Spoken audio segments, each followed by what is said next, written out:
नमस्कार दोस्तों, मैं सरिता कुमारी यूट्यूब चैनल में आप सभी का स्वागत करती हूँ। आइए दोस्तों पढ़ते हैं अध्याय 7। इस क्लास में हम अध्याय 7 का अध्ययन करेंगे।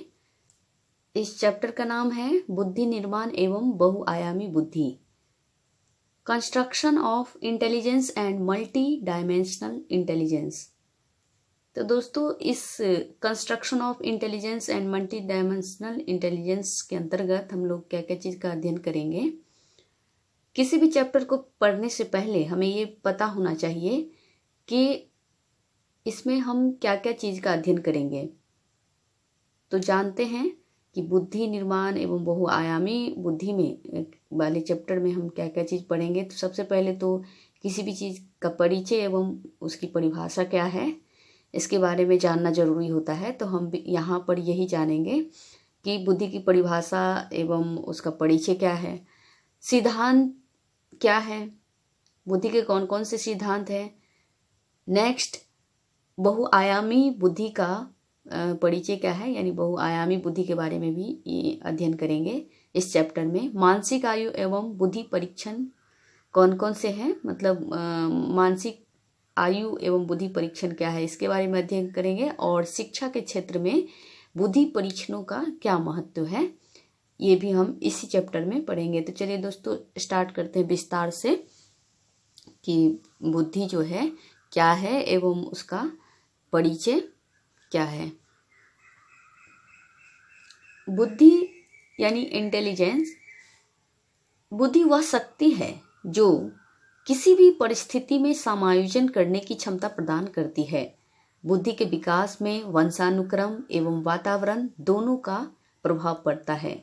ऐसा नहीं है कि बुद्धि का विकास जो है केवल अगर वंशानुक्रम बुद्धिमान है, यानी वंशानुक्रम सही है और वातावरण मतलब अच्छा नहीं है, तो वहाँ पे जो है मतलब ज्ञान अर्जन करने में कठिनाइयाँ नहीं होती है, बहुत सारी कठिनाइयाँ होती हैं। इसीलिए वंशानुक्रम के साथ साथ मतलब वातावरण भी अहम भूमिका निभाता है बुद्धि के विकास करने में। एक बुद्धिमान मनुष्य अपनी समस्याओं के एवं अपने लक्ष्यों एवं अपने उद्देश्यों को आसानी से प्राप्त कर लेता है। जो मनुष्य की आयु बढ़ती जाती है, अनुभव के द्वारा उनकी बुद्धि भी बढ़ती जाती है। बुद्धि के 3 पक्ष होते हैं, कार्यात्मक, संरचनात्मक और क्रियात्मक। 3 इसकी श्रेणियां भी होती है, जैसे सामाजिक बुद्धि, स्थूल बुद्धि और अमूर्त बुद्धि। ये 3 श्रेणियां बुद्धि की होती हैं। अब हम इसके मतलब परिभाषा के बारे में जानेंगे। तो बहुत सारे मनोवैज्ञानिकों ने अपने अपने ढंग से इसका परिभाषा दिया है। मनोवैज्ञानिकों में परिभाषा को लेकर के जो है काफ़ी मतभेद है आपस में। प्रत्येक मनोवैज्ञानिकों ने अपने अपने ढंग से बुद्धि की परिभाषा दिया है। जैसे किसी ने बुद्धि को समस्या समाधान एवं उद्देश्य प्राप्ति की शक्ति को, तो किसी ने ज्ञान अर्जन करने की क्षमता, तथा किसी ने इसे वातावरण के साथ एडजस्टमेंट करने की क्षमता माना है। तो विभिन्न मनोवैज्ञानिकों ने अपने अनुसार जो है परिभाषा दिया है, उसको हम देखते हैं कि वुडवर्थ के अनुसार बुद्धि की परिभाषा क्या है। वुडवर्थ ने बताया है कि बुद्धि कार्य करने की एक विधि है। अगर हम जिस विधि से कार्य करते हैं वही बुद्धि है, मतलब कार्य करने की एक विधि है। किस तरह से हम कार्य करते हैं ये देखा जाता है, यानी वुडवर्थ ने ये कहा है। थॉर्नडाइक के अनुसार जो है सत्य तथा तथ्य के दृष्टिकोण से उत्तम प्रतिक्रियाओं की शक्ति ही बुद्धि है। ये थॉर्नडाइक ने कहा है, सत्य की बात और तथ्य की बात थॉर्नडाइक ने किया है। नेक्स्ट स्टर्नबर्ग के अनुसार क्या है कि बुद्धि की परिभाषा स्टर्नबर्ग ने किस रूप में दिया है। उन्होंने कहा है कि सामान्य योग्यता है बुद्धि, जिसके द्वारा वह सचेत रूप से नवीन आवश्यकताओं के अनुसार चिंतन करता है। इस तरह से नवीन जीवन की नई समस्याओं एवं जो स्थितियां हैं उसके अनुसार अपने आप को ढालता है। तो उसी सामान्य मानसिक योग्यता को ही बुद्धि कहते हैं। उसके बाद एल एम टर्मन ने क्या कहा? एल एम टर्मन के अनुसार जो है बुद्धि अमूर्त चिंतन, यानी अमूर्त वाला बात जो है टर्मन ने बताया है, एल एम टर्मन ने।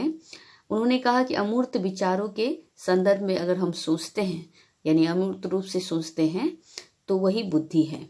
पिंटर के अनुसार जो है नवीन परिस्थितियों में अगर सामंजस्य स्थापित कर लेते हैं तो वही क्षमता क्या कहलाती है? बुद्धि कहलाती है।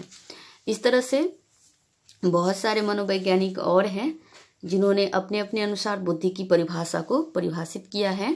रायबर्न के अनुसार जो है बुद्धि वह शक्ति है जो हमें समस्याओं का समाधान करने और उद्देश्यों को प्राप्त करने की क्षमता बताती है। बैचलर के अनुसार क्या है कि बुद्धि किसी व्यक्ति के द्वारा उद्देश्यपूर्ण ढंग से कार्य करने और तार्किक चिंतन करने तथा वातावरण के साथ प्रभावपूर्ण ढंग से क्रिया करने, यानी तीनों चीज बता दिया कि कार्य करने, तार्किक चिंतन करने और वातावरण के साथ प्रभावपूर्ण ढंग से जो है क्रिया करने की सामूहिक योग्यता। तो सामूहिक वाली बात बैचलर ने बताया। उसके बाद वुड्रो के अनुसार जो है बुद्धि ज्ञान अर्जन करने की क्षमता है। ये वुड्रो ने कहा कि ज्ञान अर्जन की क्षमता बुद्धि है। हेनमान के अनुसार क्या है कि इसमें मुख्य तत्व होते हैं, तो दो तत्व की बात किया है इन्होंने, ज्ञान की क्षमता एवं निहित ज्ञान। इस तरह से जो है बुद्धि की परिभाषा हेनमान ने ये दिया है, तत्व की बात किया है। दो तत्व होते हैं, ज्ञान अर्जन और मतलब ज्ञान क्षमता और निहित ज्ञान। कॉल्विन के अनुसार यदि व्यक्ति ने अपने वातावरण से सामंजस्य करना सीख लिया है या सीख सकता है तो उसे ही बुद्धि कहते हैं। तो ये कॉल्विन ने वातावरण की बात कहा है कि सीख लिया है या सीख सकता है वातावरण के साथ सामंजस्य स्थापित करना, तो उसे ही बुद्धि कहते हैं। अब हम जितना ऊपर पढ़ें, प्रत्येक मनोवैज्ञानिक द्वारा जो विचार या बुद्धि की परिभाषा दी गई है उसे हम शॉर्ट रूप में जानेंगे याद रखने के लिए। तो चलिए दोस्तों, जो मनोवैज्ञानिक है एल एम टर्मन के अनुसार क्या है कि अमूर्त सोचने की योग्यता, यानी अमूर्त रूप से सोचने की योग्यता जो है एल एम टर्मन के द्वारा बोला गया है बुद्धि की परिभाषा में। तो छोटा रूप याद रखेंगे कि अमूर्त सोचने की योग्यता किसने बताया? टर्मन ने। स्टर्न ने समान योग्यता की बात की है, जिसमें उन्होंने नवीन परिस्थिति या आवश्यकता के अनुसार चिंतन करने की बात कही है। तो सामान्य योग्यता किसने बताया है? स्टर्न ने, ठीक है।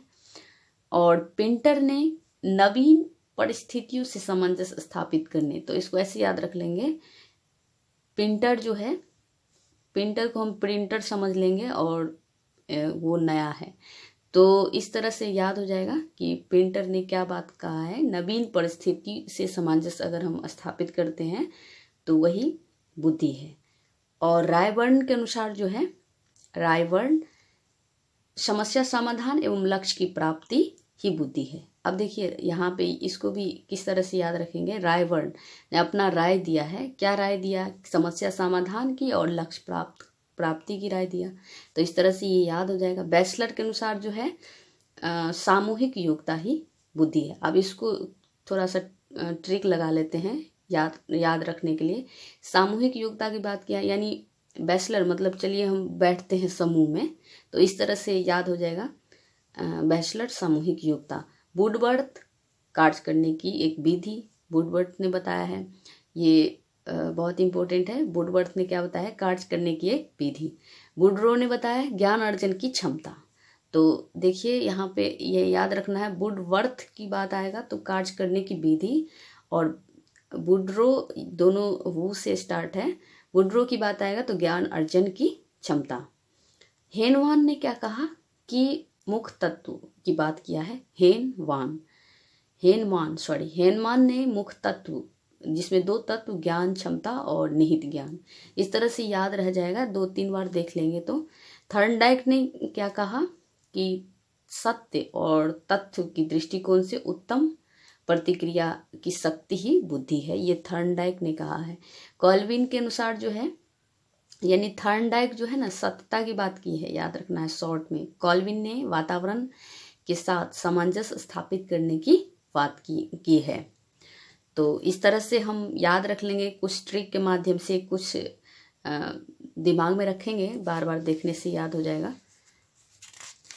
इस तरह से उपरोक्त इन सभी परिभाषाओं को जो है परिभाषित करने पर ये पता चलता है कि बुद्धि अमूर्त चिंतन की योग्यता, अनुभव से लाभ उठाने की योग्यता, अपने वातावरण से सामंजस्य स्थापित करने की योग्यता, सीखने की योग्यता और समस्या समाधान करने की योग्यता तथा संबंधों को समझने की योग्यता ही बुद्धि है।